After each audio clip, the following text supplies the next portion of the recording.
Welcome to the Wife Stories YouTube channel. New video every day, and don't forget to subscribe. Here we go. It was Friday afternoon and 2 hours had passed since they left New York. They still had one more hour of driving before they reached their home. They accompanied their only child, Lisa, to her campus. She started studying in college.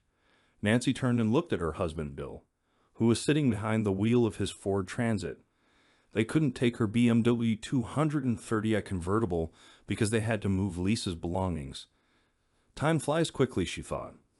It was on the day she graduated from high school that she took a pregnancy test, and it came back positive.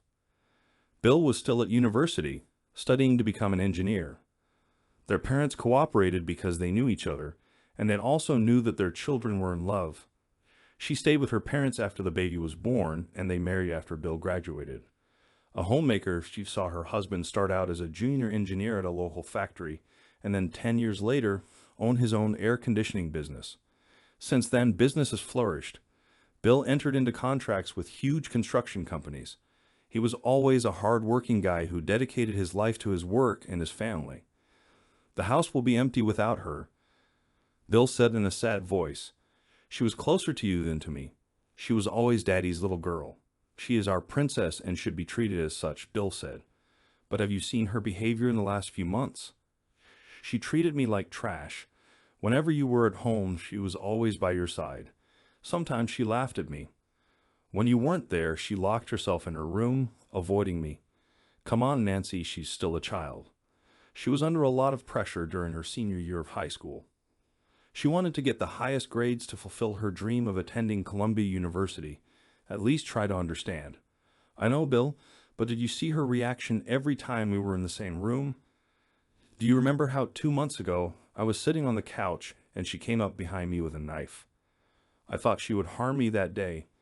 I saw hatred in her eyes. It's your imagination, Nancy." Bill was annoyed. Nancy was silent. She did not want to continue the conversation. She didn't want Bill to get angry, at least not now. She took out her mobile phone and sent a text message. "We will be there in 30 minutes. A minute later, her phone beeped. "Is this from Lisa?" Bill asked. "No, this is Betty. And how does she get along with Paul?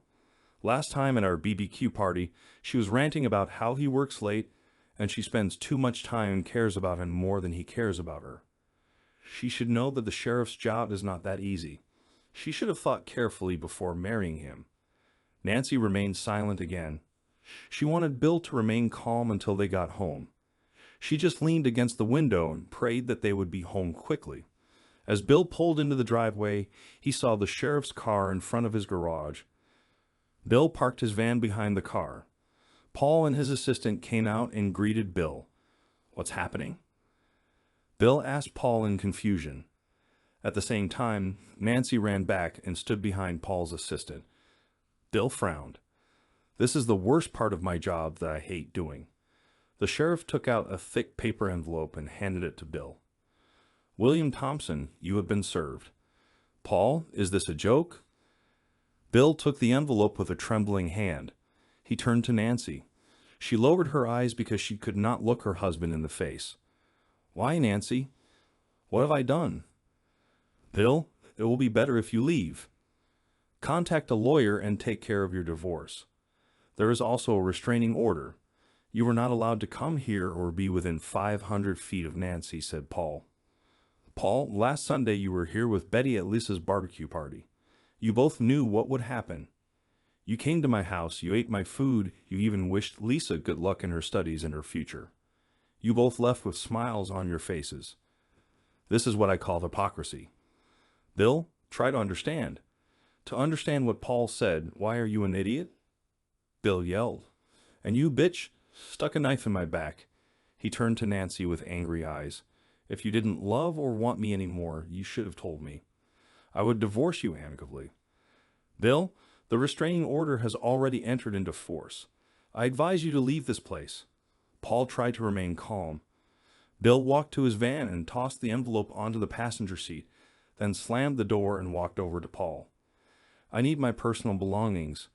I hope you are not such an ashhole that you will refuse me to enter my house and take some of my personal belongings." He took out the house key and headed to the front door. "Your key won't work." house key and headed to the front door. Your key won't work. Paul took a set of keys from his pocket and handed it to his assistant. I see that you took care of everything. Or is it Betty? She was supposed to be here today with the mechanic while we were gone, am I right? Paul didn't answer. He simply nodded to his assistant. The latter escorted Bill into the house and remained next to him while he filled 2 suitcases. Don't worry, Paul told Nancy. My guys will be patrolling here regularly. If I were you, I wouldn't leave the house for several days. He is extremely angry and can do anything in anger. I'll stay at home. I'll call a friend to come and spend the weekend at the house, Nancy answered. Yes, friend, Paul muttered. Bill came out with the suitcases and put them in the back of the van. The assistant handed Nancy a set of keys. Bill took the envelope, took out the divorce document, and began to read it. Bill, you've packed your things and it's time for you to leave, Paul ordered. Wait, this bitch wants 50% of my business, 50% of all our savings. She wants a house and her own car, plus monthly child support. This slut is taking me to the cleaners. Bill, if you don't leave, I'll have to arrest you. Paul tried to remove a pair of handcuffs from his belt. No need, Paul. I'll sign the papers right now and disappear. Bill took a pen and signed wherever it was indicated with small stickers with arrows. Could you please certify the document and give me my copy? Nancy, Paul, and his assistant stood in shock. They would never have believed that Bill would accept these terms. Nancy smiled and thought how lucky she was. She got everything she wanted and was free from her husband and daughter. Paul signed the papers as a witness and handed Bill a copy. Bill headed to his van. Who is he? How long have you been cheating on me with him? Bill attacked Nancy. Go inside and lock the door behind you, Paul told Nancy and headed towards Bill's van. The assistant escorted her inside. Don't do anything stupid. Think about Lisa. I already did something stupid when I married that bitch. Bill shouted and started the engine. She chose to divorce me because she knew that I would never agree to an open marriage. How are you? What? What is an open marriage? Asked a stunned Paul. Don't try to hide it, Paul. Everyone knows this. What are you talking about? Paul almost screamed. Look, Paul, we all know that when you work at night, your brother Tom warms your bed, which of course, completely by chance, is your wife. You're turning me against my brother. Shit, your wife is cheating on you. Considering that you scum betrayed me, I don't apologize for bringing you bad news. Well, I see you're already used to dealing with whores, so even though you're the sheriff, you can't tell when someone is lying. Go home and ask Betty, then you will know. Bye. Cuckold. Bill turned around and left his former property as he was told. Once alone, Nancy poured herself a glass of wine and stood in front of Pagnell's masterpiece, the railway station. The painting was worth 100,000 or more. He left his loss here, she thought with an evil smile. She picked up the phone and pressed the speed dial button. Come on, Jason, pick up the phone, Nancy shouted into her phone after the connection failed. Then she hung up the phone thoughtfully. He should have come right here after work, she told herself. She sat down and took a sip of wine. She remembered how they first met. It was a year ago. She was in a department store when they ran into each other. He was in charge of the shoe section. He was in his early 20s and had a perfect body. She melted on the spot. They exchanged phone numbers. The next day she called him and invited him to her home. He came during lunch break and fucked her like a stallion. After he left, she felt like she had been raped. She could barely walk. That evening, she told Bill she wasn't feeling well and went to bed early. After that day, she realized that Bill could never compare to her lover, who was younger and full of energy. And Bill was always busy with his own affairs. At night, he always felt tired. He always helped Lisa with her homework, and then stayed up late looking at his files. As soon as he climbed into bed, he immediately fell asleep. Nancy finished her wine and poured herself another glass. She pressed the speed dial button again and received an automated voice message. The number you are calling is temporarily unavailable. Please try again later. Angrily, she threw the phone on the sofa, grabbed the remote control and turned on the TV. She couldn't concentrate on the screen. She decided to take a shower.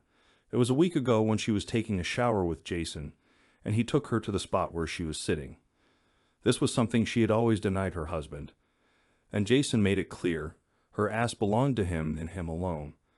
Last day when she was at his house, and he fucked her half to death, she had a spare key and could visit her lover at any time. Sometimes she would come there when he was at work and clean the entire apartment. She bought him clothes, shoes, cologne, and gave him an expensive watch for his birthday. She gave him a decent amount of pocket money from time to time. Sometimes she let him drive her BMW.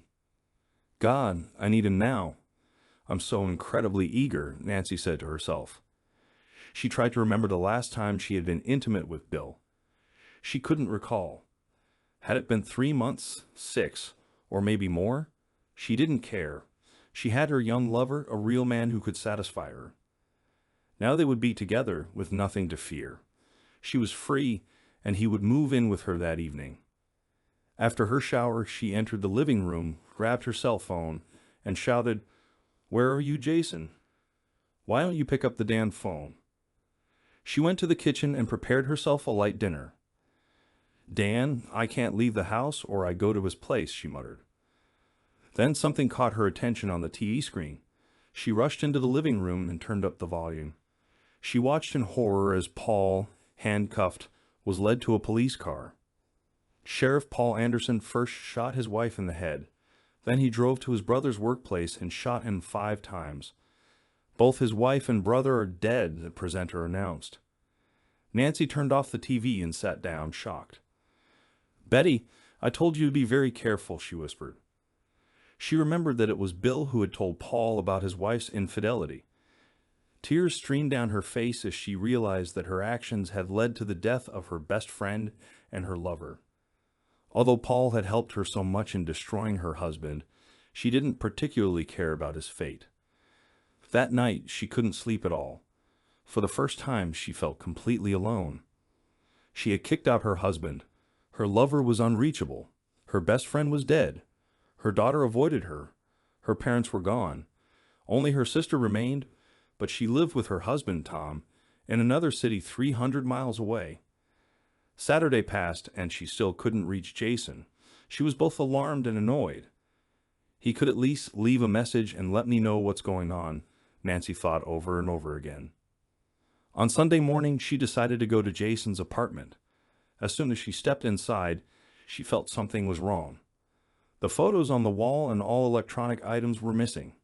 His closet was empty, and there was no sign of any of his personal belongings in the bathroom. She threw herself on the bed. He left. "He left me without saying a word," Nancy exclaimed. "How could he do this to me? It was his idea to divorce Bill so he could move in with me. We were supposed to get married after the divorce was final." She left the apartment and went to a department store that was open on Sundays, hoping to find Jason at work. She knew one of his colleagues who told her that Jason had arrived at work on Friday morning, but half an hour later asked to go back to his room because he had forgotten his wallet. He never returned. Later that day, he emailed his boss a letter of resignation. Broken, Nancy walked to her car. Why? Why did he do this to me? She thought in confusion. Tears welled up in her eyes. On her way home, she stopped at a gas station and was shocked to discover that her credit and debit cards weren't working. She cursed when she had to pay with all the cash she had in her purse. At home, she drowned her sorrows in alcohol. On Monday morning, she walked into the bank and met with the manager. She was stunned to learn that her joint account with her husband contained less than $5. "Mrs. Thompson, last Friday, your husband came to the bank and closed your joint credit card. He also reminded us that you are divorcing him and that he will no longer be responsible for the mortgage on the house or your car," the manager said. "This is a mistake. My car was paid off in full, and the mortgage on my house should have been paid off by now," Nancy said, astonished. "No. The bank issued a loan for your car. We have all the supporting papers, Mrs. Thompson. Your husband also took out a second mortgage on the house to pay for your daughter's schooling and expenses." "But why is there no money in my account?" Nancy asked. "Last week, your monthly mortgage payment was debited from your account. There have been no deposits in the last 3 months. Whatever money was there has been exhausted." "What about my husband's business?" A monthly transfer from the company account is expected. Unfortunately, Mrs. Thompson, I cannot share the details of Mr. Thompson's account. But what I can say is that if your upcoming mortgage payments are not made, your house and car will be repossessed. But I don't work. I've been a housewife my whole life. I think it would be best for you to discuss these issues with your lawyer. She then checked the safe she had shared with her husband. There was only her jewelry. She took everything and placed it in her purse. As soon as she left the bank, she called Bill's cell phone. She received an automated voicemail message stating that the number was no longer in service. Puzzled, she called Bill at work. The phone on the other end kept ringing without an answer. She swore. Then she quickly dialed Lisa's number. "What do you want, bitch?" Lisa shouted angrily over the phone. "Is this how you talk to your mother, Lisa?" answered the amazed Nancy. "How you want me to talk to you, slut?" "I just want to talk to your father," Nancy muttered. "I can't reach him by phone." "Do you know where he is or how I can contact him?" "I know, but I don't tell you, bitch. The way you callously abandoned him makes you the worst slut on this earth. I don't want anything to do with you. I no longer consider myself your daughter. I don't want you to call me again. I better change my number." The phone went off. Shocked, Nancy got into her car holding the steering wheel. She looked into the distance, and her thoughts were somewhere far away. She tried to figure out where she had gone wrong in her plan and why Jason had left without saying a word. She called her lawyer and managed to get an appointment later that afternoon. Nancy's lawyer told her, "Mrs. Thompson, after your morning phone call, we did some research about your husband's company. Last Thursday, he filed for bankruptcy before you served him. The company will most likely be liquidated. But last time you said that I could get millions." Nancy almost screamed. "Please calm down, Mrs. Thompson. 2 weeks ago, there were no signs of any financial difficulties. Everything was in your favor. The company's bank account is now frozen. What about a car and a mortgage on a house? Last week, he used your house as collateral for a loan, again before filing divorce papers. For a car, when you signed the title, you also signed the loan in your name. All this cannot be true." Nancy began to cry. "Mrs. Thompson, I have a personal question for you. Do you think your husband knew he was going to be served?" "No," Nancy answered, looking very thoughtful. "He never saw this coming." She took a deep breath. "So as far as I'm concerned, I won't get a penny from my husband's company. I have no money in the bank, and my car and house will be repossessed." "I'm afraid so, yes. Is there any way to get him to at least pay the mortgage? The company was his only income. Without this, he is ruined. Once he starts working, we can force him to pay you child support. We had several investment certificates that I could not find in our safe deposit box. We can find out when he cashed these certificates and also conduct a thorough investigation into his company. And we will have to look for your husband. We don't know where he is. His legal advisor handles everything. Please find him." "One question, Mrs. Thompson. All this will require additional expenses. How will you pay the bill?" Nancy had never thought about all these expenses, and then suddenly she smiled. "I have a painting that costs a lot of money." "Fine. Take the money and write us a check so we can get to work." "No problem. I'll call you soon. And one last thing, Mrs. Thompson, I think you should prepare to vacate your home. I advise you to start looking for a place to stay for the night." At home, she sat in front of a painting by Pagnol. "I sincerely wanted to leave you, but because of this asshole husband, we will have to separate." She turned to the painting. She then took out her cell phone and called her sister. "Hey, sis, I want to ask you for a favor. You know, Nancy, I never refused you anything. Bill and I are getting a divorce." "What? Is this some kind of joke?" "No, sister, it's difficult. I will need a place to stay temporarily. I was wondering if you would be so kind as to let me stay in your guest room. I'll explain everything when we meet. What about Lisa? How did she take it? You know that she is her father's daughter. I'm the bad guy here. Is there any way you both can work this out? For example, go to a consultant." "I don't think so." "I'm really sorry. There's no problem with me." "I don't think so." "I'm really sorry. There's no problem with me. I don't think Tom will say no, and our daughter will be happy for you to stay with us for a while." Thank you, sister. I'll let you know when I arrive. Nancy hung up. On Tuesday, Nancy went to the jeweler to have her jewelry appraised. To her great surprise, she was told that all her jewelry was made of gilded copper and was cheap. She cursed Bill for giving her fake gifts. She then rushed to a fine art gallery where she met an appraiser. "I would like to know how much my Pagnell train station costs," asked Nancy. The man took the painting and carefully examined every square inch. "Railway station is Pagnell's best work. He managed to put all the emotions into one work. There is an arrival, a departure, happiness and sadness glued together." He carefully placed the painting on the easel and directed the lamplight onto it. He took a magnifying glass and began to examine. After a couple of minutes, he started laughing. "Is there something wrong?" asked Nancy, puzzled. "Wait, I'll show you something." The man brought his laptop, placed it on the table next to his easel, and opened a website. He pressed a few keys and an image of this painting appeared on the screen. He zoomed in on the bottom left corner. "You see here on the platform, there is a man and a little girl watching a woman walking towards the train, her back to them. The man looks very sad and the girl is crying. I see it. So what?" Nancy was a little confused. "Now look at the same scene in your painting." The man handed Nancy a magnifying glass. Nancy took a quick glance at the lower left corner and nearly fainted. "In your painting, both the man and the little girl are laughing and showing the middle finger to the woman as if they are mocking her." "So this is it. It's fake," muttered Nancy. "Yes, I'm very sorry, but good." "My God." Nancy pulled out a chair and sat down hopelessly. "I can offer you $200. I just want to hang it up so my friends and clients can have a good laugh." "My God." Nancy pulled out a chair and sat down hopelessly. "I can offer you $200. I just want to hang it up so my friends and clients can have a good laugh." Nancy made the deal and left like a broken woman. Her phone rang and she found out her sister's number. "Hi, little sister," Nancy said, trying to hide her grief. "Don't call me sis, you bitch," her sister's angry voice shouted at her. "What? Why?"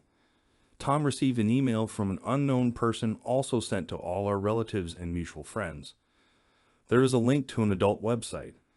There are tons of videos of you having sex with your boyfriend, all dated from last year to last week. How could you, Nancy? You had sex with some asshole in your marital bed, and some of the scenes take place in a 2-cent hotel room," her sister's voice screamed. "I need to explain. You don't need to explain anything to me. You're disgusting. Tom doesn't want you around his family. He said that you will defile me and my daughter. Our doors are closed to you.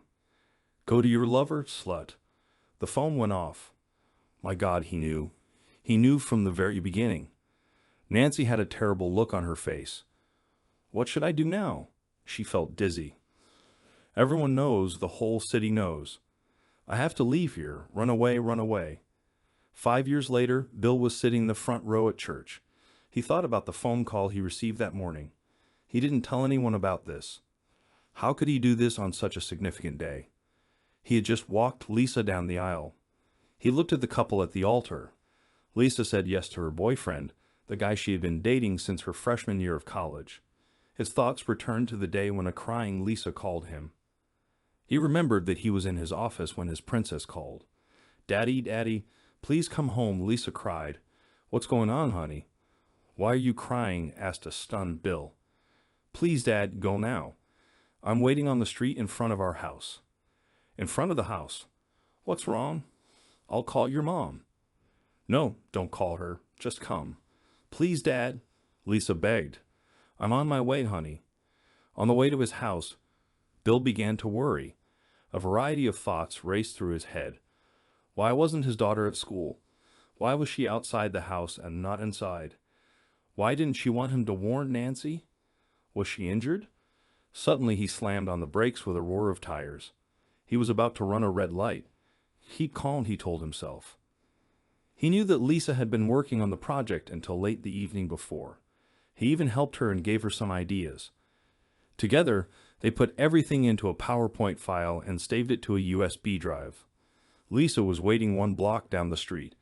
Bill stopped the car and she jumped inside. "Please don't go into the house, Dad." "Okay, Lisa, tell me what's going on." Bill turned off the engine. I forgot my USB drive this morning when I was rushing to school. I received special permission to come home during lunch to pick him up. I saw an old Honda in our driveway. I entered the house and heard strange sounds coming from your and your mother's bedroom. I quietly walked up the stairs and looked into the bedroom. The door was not completely closed. Lisa began to cry. "Okay, honey, breathe," Bill said in a soothing voice. He stroked her back. "Do not rush. I saw a man. They were both naked. They had sex, Dad. She's cheating on you on us." Lisa sobbed again. Bill sat in shock. He realized that his 17-year-old daughter knew what cheating and sex were. "Are you sure about what you saw?" He turned to face her. "I recorded this on my phone." She took out her cell phone and turned it on for her father. Bill's world suddenly stopped when he heard Nancy moaning. "Get her out of the house, Dad. I don't want to see her anymore. She's not my mom. My mother would never do such things. I'll have to think about it." "What do you need to think about? Just throw her out. It's not that simple, honey. There are legal procedures to follow." "Tell me, Dad, do you still want to stay with her? Do you still want to sleep with her?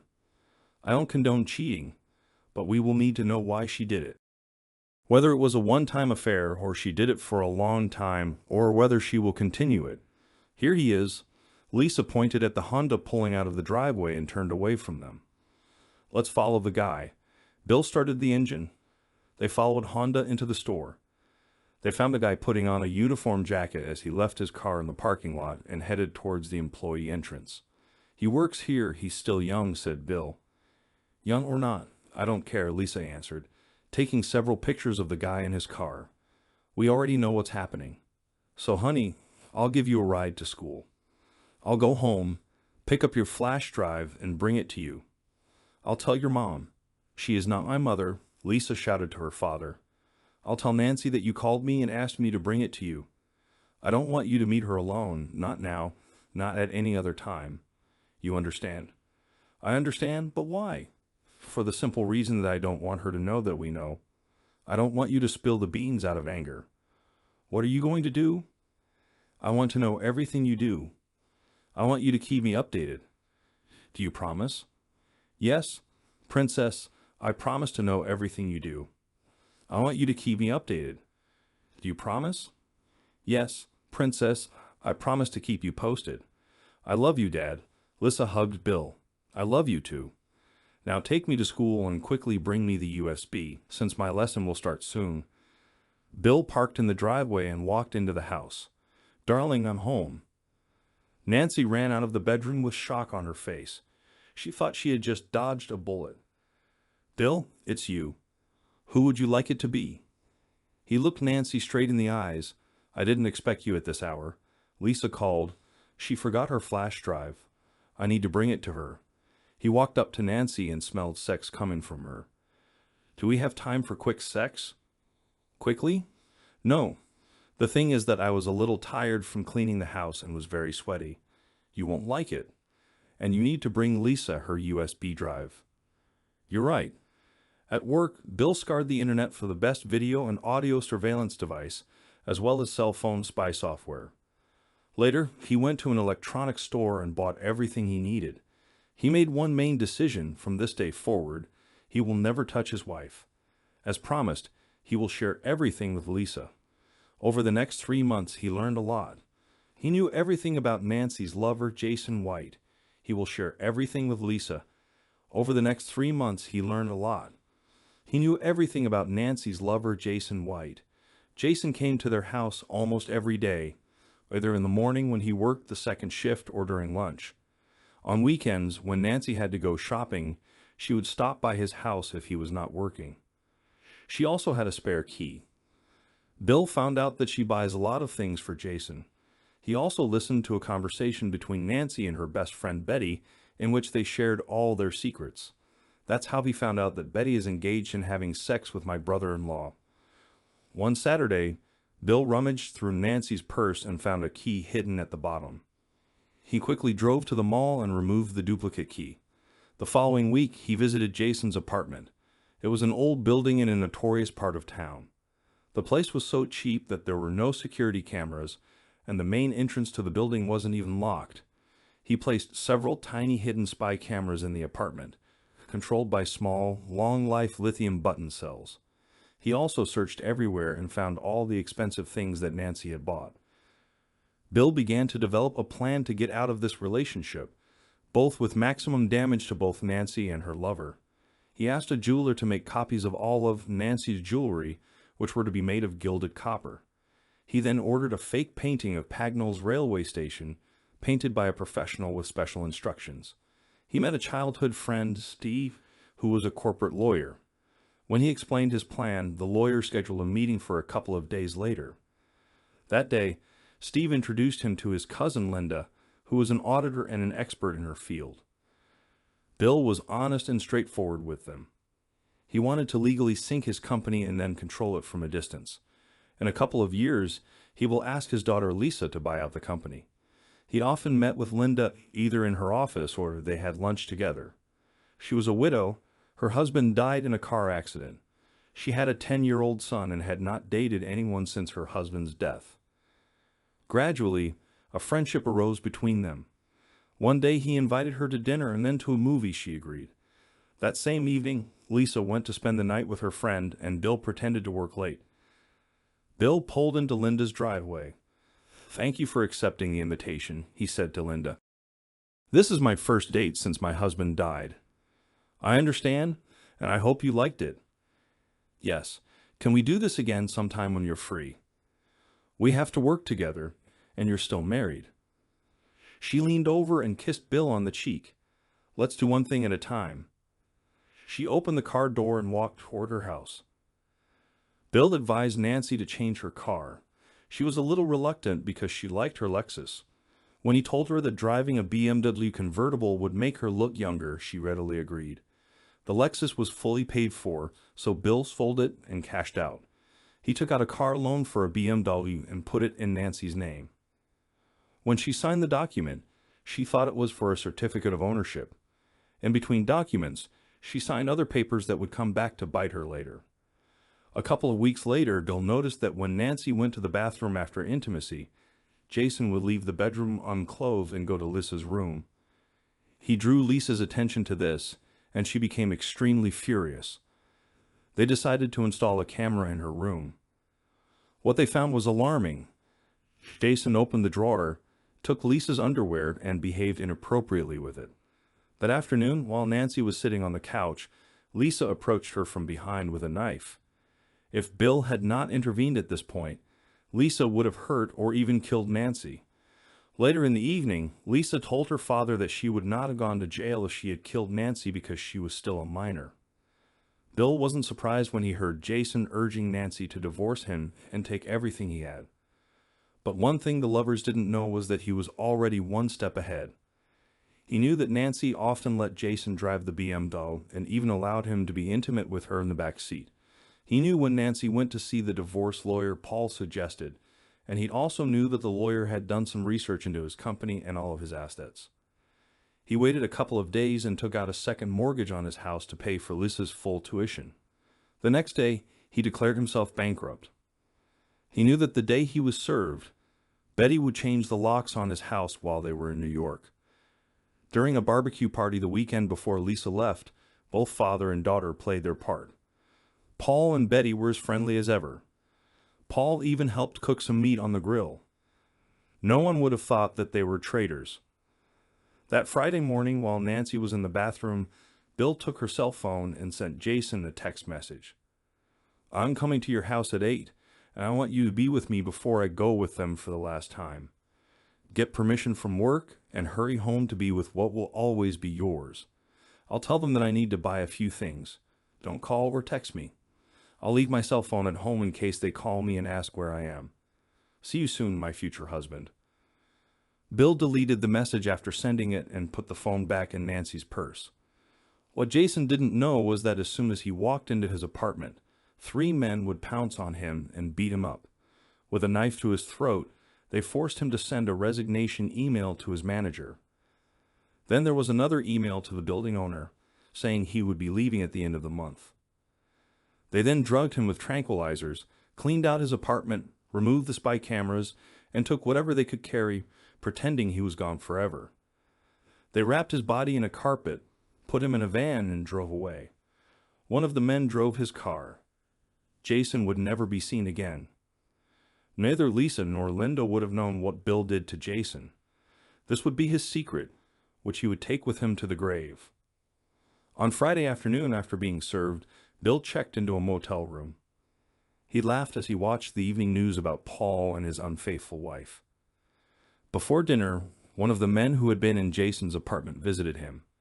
He gave Bill all the cameras and received the final payment. Not a word was spoken. He didn't even tell Bill where Jason's body was buried. On Saturday morning, Bill left the motel, bought a new cell phone, and threw away his old one. He called Lisa and gave her his new number. Then he drove to Linda's house. There he spent all his time editing and refining videos. He blurred out Jason's face because he didn't want the police to make a connection between the two lovers if Jason were ever reported missing. He stayed in the guest room and, at the same time, became friends with Linda's son. Bill and Linda began the final phase of their plan when an elderly couple from Seattle bought his company. The couple were actually Linda's aunt and uncle. Not a single employee was fired. On Monday, Lisa called him and said that Nancy was looking for him. They both laughed. Later, he uploaded all the videos to an adult website. Using a fake email address, he sent a link to all the people they knew, including Nancy's brother-in-law. He continued to stay with Linda for the next 3 months, until his divorce case was heard. They continued to date, but without any sexual contact. Linda made it clear that Bill would only touch her when he was single and not before. Bill agreed because he wanted to keep his vows for the rest of the marriage. One of the advantages of staying with Linda was that if there was any investigation, Bill would say that he was penniless and couldn't afford to pay rent, and that his friend Linda was kind enough to let him take over her guest room until he was back on his feet. On the day of the hearing, Nancy was absent from court. Since Nancy's house and car had already been repossessed, and Bill was broke and unemployed, the judge granted the divorce without alimony or division of property. Nancy's lawyer did not object. Later in the corridor, they ran into each other. "You are a very smart man, Mr. Thompson," said the lawyer. "Really?" Bill frowned and walked away. "Dad, wake up." His daughter's voice brought him back to the present. "Yes, honey, what were you talking about?" "This is the dance of the father of the bride.